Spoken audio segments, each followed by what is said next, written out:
मैं डॉक्टर अल्पना मिश्रा आज आप सबसे चर्चा करने जा रही हूँ साल 2023 में लगने वाले वर्ष के पहले सूर्य ग्रहण की। ये सूर्य ग्रहण कल प्रातःकाल 7:04 से 12:29 तक लग रहा है। यह एक वलयाकार सूर्य ग्रहण है, किंतु इस सूर्य ग्रहण का सबसे महत्वपूर्ण बिंदु यह है कि इसमें हम तीनों प्रकार के सूर्य ग्रहण को देख पाएंगे: पूर्ण सूर्य ग्रहण, आंशिक सूर्य ग्रहण और वलयाकार यानी कि एक छल्लेनुमा आकृति में बनने वाला सूर्य ग्रहण। वैसे तो यह सूर्य ग्रहण भारत में नहीं दिखाई देगा, लेकिन ऐसा बिल्कुल नहीं है कि सूर्य ग्रहण का प्रभाव, चूंकि ये एक खगोलीय घटना है तो प्रभाव अवश्य ही थोड़ा बहुत पड़ता है। हाँ, जहाँ पर यह सूर्य ग्रहण या चंद्र ग्रहण देखा जाता है वहाँ पर इसका प्रभाव ज़्यादा होता है, और जहाँ पर ये नहीं दिखाई देते हैं वहाँ पर इसका प्रभाव कुछ कम होता है। तो आगे हम बात करते हैं कि इस सूर्य ग्रहण में क्या क्या विशेष बातें हमें ध्यान रखनी चाहिए। तो सबसे पहली बात तो यह है कि इसके सूतक काल का विचार भारत में नहीं किया जाएगा, क्योंकि यह सूर्य ग्रहण भारत में दृश्यमान नहीं है। इंडोनेशिया, कनाडा, जापान आदि में यह सूर्य ग्रहण देखा जा सकेगा और वहाँ पे इसका प्रभाव भी ज़्यादा गहरा देखने को मिलेगा। भारत में आप ये चूँकि एक खगोलीय घटना है तो उस हिसाब से इसका जो प्रभाव लगभग 30% प्रभाव हमारे जनजीवन पर इसका देखने को मिलेगा। विशेष रूप से जो गर्भवती स्त्रियां हैं उनके लिए मैं यहाँ पे ज़रूर कहूँगी कि उन्हें सावधानी बरतनी चाहिए, क्योंकि सूर्य है तो उसकी किरणें थोड़ा बहुत प्रभाव तो अपना देती ही देती हैं।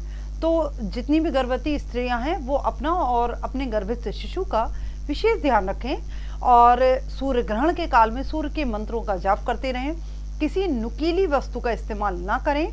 खाने आदि से थोड़ा बहुत परहेज करके आप चल सकते हैं अगर तो ठीक है, अन्यथा दवाएं आदि लेने में किसी प्रकार का विचार नहीं होता है। अब हम बात करते हैं कि ये जो सूर्य ग्रहण है इस पे 12 राशियों पर इसका क्या प्रभाव रहने वाला है और ऐसी कौन सी महत्वपूर्ण घटनाएं इस सूर्य ग्रहण की वजह से देश में देखने को मिलेंगी या संपूर्ण विश्व पटल पर इस सूर्य ग्रहण का क्या प्रभाव होगा, यह हम जैसा कि हम सभी जानते हैं कि सूर्य इस समय मेष राशि में है। मेष राशि सूर्य की उच्च राशि है और दोनों ही, सूर्य एक अग्नि तत्व ग्रह है और मेष एक अग्नि तत्व राशि है। और इस समय सूर्य केतु के अश्विन नक्षत्र में है, जहां पहले से ही चंद्रमा और राहु और बुध विराजमान हैं। और राहु के नक्षत्र में मंगल, शनि और केतु विराजमान हैं। अर्थात ये जो समय है बहुत ही विपरीत है, राहु केतु के नक्षत्र में और केतु राहु के नक्षत्र में। 4 बड़े ग्रह सूर्य, चंद्र, राहु, केतु, शनि, मंगल, बृहस्पति, देवगुरु बृहस्पति जो इस ग्रहण में थोड़ा सा हमारा बचाव कर सकते थे। यह एक शुभ ग्रह है जिससे कुछ अच्छे प्रभावों की उम्मीद की जाती है, तो वह भी अभी बहुत अच्छी परिस्थिति में नहीं है।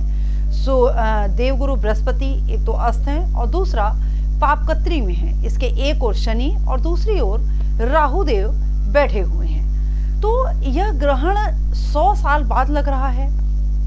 इससे आम जनजीवन पर एक विशेष प्रभाव पड़ने वाला है। अब इसका सबसे ज्यादा प्रभाव किन जातकों पे बनेगा? सबसे पहले तो वे सभी जातक जिनका जन्म अश्विन नक्षत्र में हुआ है, केतु के अश्विन नक्षत्र में हुआ है, उन पर इसका विशेष प्रभाव देखने को मिलेगा। इसके बाद जिनकी सूर्य, चंद्रमा, बुध की महादशा चल रही है या अंतर्दशा चल रही है, इसके उपरांत जिनकी बृहस्पति की महादशा है या फिर राहु की महादशा है, उन पर भी इस चंद्र ग्रहण का विशेष प्रभाव देखने को मिलेगा। अब हम देखते हैं कि हमारी जो 12 राशियां हैं इन पर इस सूर्य ग्रहण का क्या प्रभाव पड़ने वाला है। तो सबसे पहले बात करेंगे हम मेष राशि की। वैसे तो मेष राशि के जातकों के लिए यह ग्रहण एक हफ्ते बाद अच्छे प्रभाव देने वाला है, किंतु चूंकि मेष राशि में ही यह सूर्य ग्रहण लग रहा है, तो वर्तमान समय में तो विशेष रूप से एक हफ्ता तो मेष राशि के जातकों को बहुत ज़्यादा सावधान रहने की आवश्यकता है। उनके लग्न पे यह ग्रहण है, तो स्वास्थ्य संबंधी विशेष समस्याएं इनको रहेंगी। स्वास्थ्य का विशेष ध्यान रखिए। घर में किसी तरह का विवाद हो सकता है, दाम्पत्य जीवन में समस्या हो सकती है, किंतु जो लाभ होने वाला है मेष राशि के जातकों को वो है कार्यक्षेत्र में। कार्यक्षेत्र में आने वाले 10 दिनों के बाद मेष राशि के जातकों को विशेष लाभ प्राप्त होता दिखाई दे रहा है। अब हम बात करते हैं वृषभ राशि के जातकों की। वृषभ राशि के जातकों के 12वें भाव में यह ग्रहण बन रहा है, तो 12वें भाव में ग्रहण बनने के कारण आपके विदेश से संबंध बहुत अच्छे होते नहीं दिखाई दे रहे हैं। हाँ, यदि कोई जातक विदेश जाने का प्लान कर रहे हैं तो उनके लिए समय थोड़ा सा ठीक हो सकता है, लेकिन उनकी बीमारी से संबंधित, स्वास्थ्य से संबंधित समस्याएं उनके जीवन में बनी रहेंगी। हाँ, एक और विशेष बात मैं वृषभ राशि के जातकों के लिए यहाँ कहूँगी कि उनके लव या प्रेम संबंधों में कुछ सुधार होता अवश्य ही इस सूर्य ग्रहण के बाद मुझे दिखाई दे रहा है। अब मैं बात करती हूँ मिथुन राशि के जातकों की। मिथुन राशि के जातकों के लिए यह सूर्य ग्रहण मुझे 50-50 का दिखाई देता है।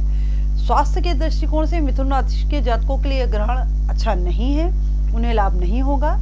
किसी भी तरह का निवेश अगर करना चाह रहे हैं तो थोड़ा समय वेट करें, उसके बाद निवेश करें। हाँ, लाभ होता व्यापार से जरूर दिखाई देता है, क्योंकि एकादश भाव है तो उन्हें लाभ होता, सूर्य यहाँ पे अच्छे होते हैं और इसमें विशेष तरह के धन की प्राप्ति होती मिथुन राशि के जातकों को मुझे दिखाई देती है। अब बात करते हैं कर्क राशि के जातकों की।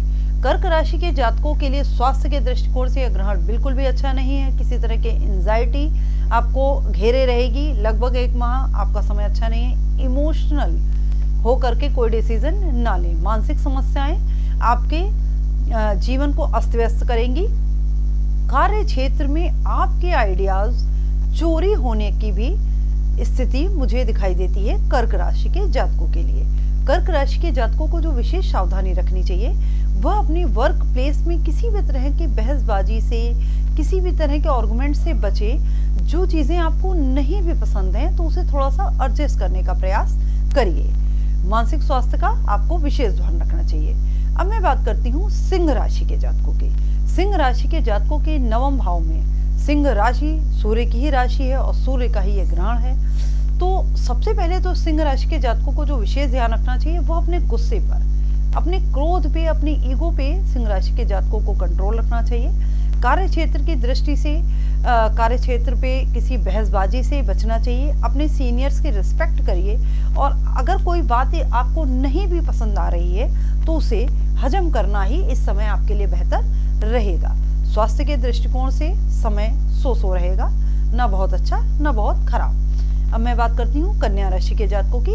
कन्या राशि के जातकों के लिए चूंकि अष्टम भाव में यह ग्रहण पड़ रहा है तो बहुत अच्छा तो मैं नहीं कहूँगी, मृत्यु का भाव है तो किसी न किसी तरह की स्वास्थ्य समस्याएं आपको घेरे रहेंगी। लेकिन जो ऐसे जातक हैं जो रिसर्च की फील्ड से जुड़े हैं या फिर किसी तरह की तंत्र साधना करना चाहते हैं तो उनके लिए ग्रहण बहुत ही लाभकारी सिद्ध होता दिखाई दे रहा है। हाँ, पैतृक संपत्ति संबंधी यदि आपको कोई पैतृक संपत्ति मिलने वाली थी या पैतृक संपत्ति संबंधी कोई ऐसा डिसीजन आ सकता है जो आपके हृदय को ठेस पहुंचाए और आपका नुकसान हो उसमें। यदि आपको पैतृक संपत्ति संबंधी कोई निर्णय लेना है तो वह अभी ना लें, 1 माह का इंतजार करें। और आप यदि किसी विशेष कार्य को अंजाम देना चाहते हैं तो उसके लिए भी आपको थोड़ा सा इंतजार करना चाहिए, लगभग 1 सप्ताह का इंतजार करिए, उसके बाद निर्णय लीजिएगा। अब हम बात करते हैं तुला राशि के जातकों के लिए। यूँ तो तुला राशि के जातकों के लिए ग्रहण बढ़िया है।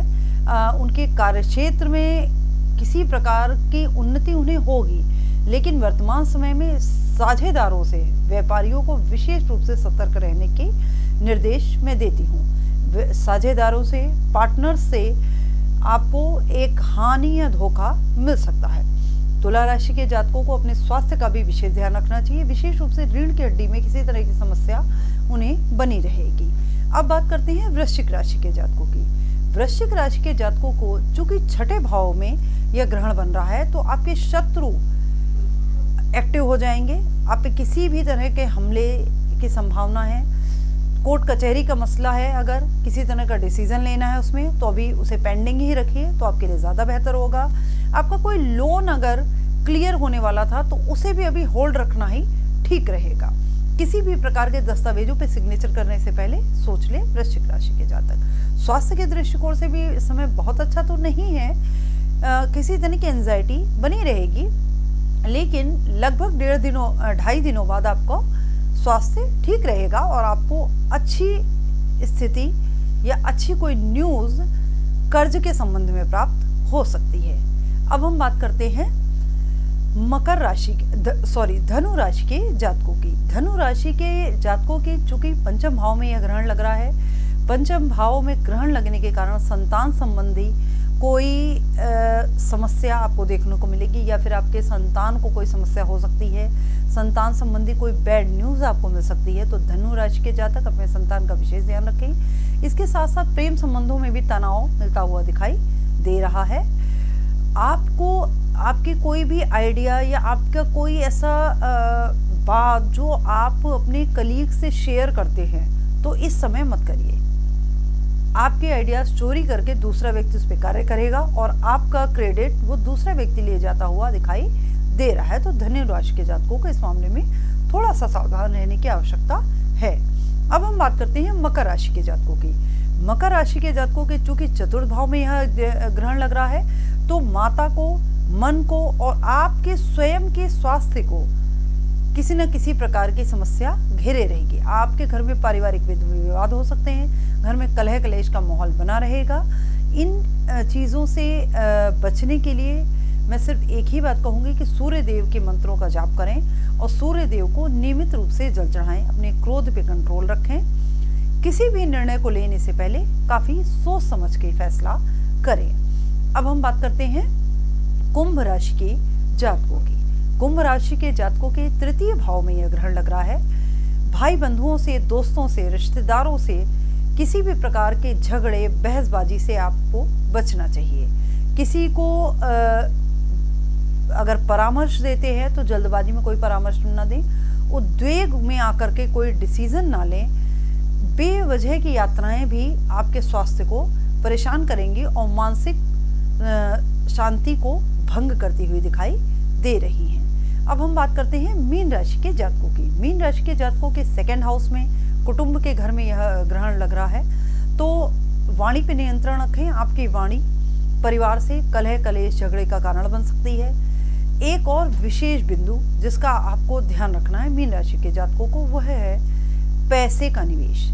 यदि आप किसी को पैसा उधार दे रहे हैं या देने वाले हैं या पैसे संबंधी कोई बड़ा निर्णय लेने वाले हैं, तो अभी रुक जाइए। कम से कम 15 दिन आपको रुकना चाहिए, उसे टाल देना चाहिए। पैसे संबंधी कोई गलत निर्णय लेते हुए आप दिखाई देंगे। आपको अपनी वाणी पे भी विशेष नियंत्रण रखना चाहिए। स्वास्थ्य संबंधी परेशानियां आपको घेरे रहेंगी। पेट से संबंधित कोई बीमारी आपके लिए इस वर्ष चिंता का सबब बन सकती है। तो मीन राशि के जातकों के लिए स्वास्थ्य के दृष्टिकोण से ये महत्वपूर्ण बिंदु मैं बता रही हूँ। आप सभी ने 12 राशियों का हाल सुन लिया होगा, तो मैं उम्मीद करती हूँ कि आपको यह 12 राशियों में आपकी जो भी राशि है, आप उस हिसाब से ध्यान रखिए, निर्देशों का पालन करिए। और वीडियो के अंत में मैं जो उपाय बताऊंगी, वो यदि आप ग्रहण काल में करते रहते हैं तो यह ग्रहण आपको ज़्यादा हानि या। अब हम बात करेंगे कुछ महत्वपूर्ण ऐसे बिंदुओं की जो इस ग्रहण काल के बाद घटने वाली महत्वपूर्ण घटनाएं हैं। वह बिंदु जिन्हें हमारे देश, समाज और विश्व पर हमारे लिए जानना आवश्यक है, जिससे कि अगर कोई समस्या आती है तो हम उसके लिए पहले से ही तैयार रहें। यह ग्रहण विशेष रूप से भारत में पंजाब के क्षेत्रों में, नॉर्थ ईस्ट में, उड़ीसा, मिजोरम आदि में देखने प्रभावित रहेगा। तो पंजाब में हमें किसी भी प्रकार का एक टेररिक माहौल सा बनता हुआ दिखाई देगा। हमें कहने का तात्पर्य है कि हमारी मिलिट्री को इस संबंध में सावधान रहने की आवश्यकता है, सचेत रहने की आवश्यकता है। जो आगे कुछ बड़ी घटनाओं को अंजाम देते हुए दिखाई दे रहे हैं। इसी प्रकार नॉर्थ ईस्ट में भी मुझे एक थोड़ा सा बॉर्डर पे समस्या होती दिखाई दे रही हैं। किसी प्रकार की सर्जिकल स्ट्राइक भी इस ग्रहण के बाद सरकार के द्वारा की जा सकती है। आर्मी या मिलिट्री को काफ़ी चौकन्ना और सचेत रहने की सलाह मैं देती हूँ, या मैं मेरे तरफ से एक ये गाइडेंस रहेगा कि हमारी मिलिट्रीज और आर्मी जो हैं उन्हें विशेष चौकन्ना रहना चाहिए। इस समय शत्रु किसी भी प्रकार का कोई अटैक की घटना भी होती हुई दिखाई दे रही है। और इसके बाद जो एक महत्वपूर्ण घटना होती मैं देख रही हूँ इस ग्रहण के बाद, चूँकि अग्नि तत्व के सूर्य अग्नि के कारक हैं और मेष राशि स्वयं अग्नि तत्व की राशि है, इस वजह से आगजनी की घटनाएं, बहुत बड़ी आगजनी भी कोई होती हुई दिखाई दे रही है आगे आने वाले 3 माह के भीतर। लगभग जुलाई तक इसका असर रहेगा और जो आकाशीय बिजली होती हैं उससे भी जनधन की बड़ी हानि होती हुई इस ग्रहण के बाद दिखाई देती है। क्योंकि सूर्य और राहु एक साथ यहाँ पे हैं, एक राशि में हैं, और बुध चूंकि मौसम के परिवर्तन के कारक है, तो मौसम में भी बहुत तेजी से परिवर्तन होगा, बहुत तेजी से उठापटक देखने को मिलेगी, जिसकी वजह से स्वास्थ्य संबंधी समस्याएं भी थोड़ा बहुत गहरी रहेंगी। ईएनटी की समस्या ज़्यादातर लोगों को देखने को मिलेगी, जो उन्हें परेशान कर सकती है। एंजाइटी बहुत ज़्यादा परेशान कर सकती है, क्योंकि चंद्रमा केतु के नक्षत्र में है, तो एंजाइटी भी बहुत बड़ी एक समस्या बनकर सामने आएगी, लोगों के जीवन में उथल पुथल करेगी। अब अगली जो विशेष चीज़ है फिल्मी दुनिया से लेकर के है, वो घटना घटेगी कि किसी तरह का कोई स्कैंडल फिल्मी दुनिया में किसी स्टार के साथ कोई एक बड़ा स्कैंडल सामने आ सकता है, कोई उजागर हो सकता है, या किसी एक्टर एक्ट्रेस के इसमें फंसने की संभावना भी दिखाई देती है इस ग्रहण के बाद।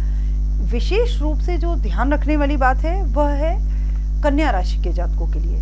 कन्या राशि के सभी जातकों के लिए मैं एक महत्वपूर्ण बिंदु कहूँगी यहाँ पे कि किसी भी तरह का बड़ा अमाउंट शेयर, जुआ, सट्टा आदि में लगाने से आप बचिए। एक बड़ा भारी नुकसान शेयर मार्केट में कन्या राशि के जातकों को हो सकता है, तो किसी तरह का कोई बड़ा डिसीजन आपको नहीं लेना चाहिए। अब अंत में मैं हमारे प्रधानमंत्री नरेंद्र मोदी जी के बारे में कुछ बिंदु अवश्य यहाँ कहूँगी। क्यों? क्योंकि सूर्य जो है वो राजा का कारक है और यह मेष राशि काल पुरुष की पहली राशि में लग्न में लग रहा है, अर्थात हमारे राजा, हमारे देश के जो राजा हैं उन पर इसकी ग्रहण का, किसी भी देश के जो राजा हैं उनको विशेष सावधान रहने की आवश्यकता होती है। तो हमारे देश में चूंकि शासन पूरी तरह से प्रधानमंत्री नरेंद्र मोदी जी के हाथ में है, तो इनकी वृश्चिक राशि है, छठे भाव में इनके यह ग्रहण लग रहा है। शत्रु, रोग, रिपु, ऋण के भाव में यह ग्रहण है, तो शत्रुओं पर इनका एक कंट्रोल होता दिखाई देगा। शत्रुओं के संबंध में ये कोई बहुत बड़ा डिसीजन, इमीडिएटली कोई डिसीजन ले सकते हैं, जिसका देश दुनिया पे बहुत ही अच्छा प्रभाव दिखाई देगा। विपक्ष अपना पूरा प्रयास करेगा, किंतु ये हर प्रयास से बच करके अपनी स्थिति को और मजबूत करते हुए, देश की स्थिति को और मजबूत करते हुए दिखाई दे रहे हैं। स्वास्थ्य के दृष्टिकोण से ज़रूर प्रधानमंत्री जी को थोड़ा सावधान रहने की आवश्यकता है। अब हम बात करते हैं उपायों की। उपायों में सबसे पहला उपाय जो हम कर सकते हैं, सूर्य मंत्रों का हमें जाप करना चाहिए। ओम सूर्याय नमः साधारण सा मंत्र है, इसका जाप आप कर सकते हैं संपूर्ण 5 घंटे में। इसके अतिरिक्त आदित्य हृदय स्रोत का पाठ कर सकते हैं, मंत्र जाप कर सकते हैं, किसी भी प्रकार के मानसिक गुरु मंत्र का जाप कर सकते हैं।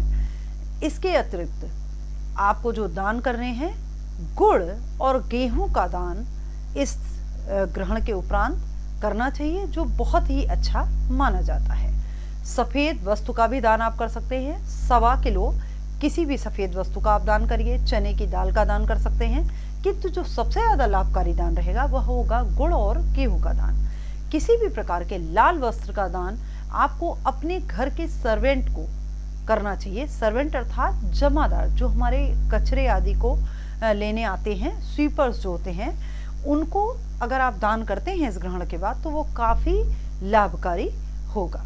तो जैसा कि आप सभी ने इस ग्रहण के बारे में विशेष जानकारियाँ प्राप्त कर ली होंगी, तो उम्मीद करती हूँ कि आपको मेरा ये वीडियो अच्छा लगा होगा। और यदि आप मुझसे किसी प्रकार का सुझाव चाहते हैं या किसी विशेष विषय पे वीडियो की उम्मीद करते हैं तो आप नीचे कमेंट बॉक्स में जा कर के मुझे मैसेज कर सकते हैं। अगर आपको मेरा ये वीडियो अच्छा लगता है तो प्लीज़ इसे लाइक करिए, शेयर करिए, सब्सक्राइब करिए, बेल आइकन को दबाना ना भूलिए, जिससे कि मेरे सभी लेटेस्ट और बेहतर वीडियो आपको समय से प्राप्त हो सके।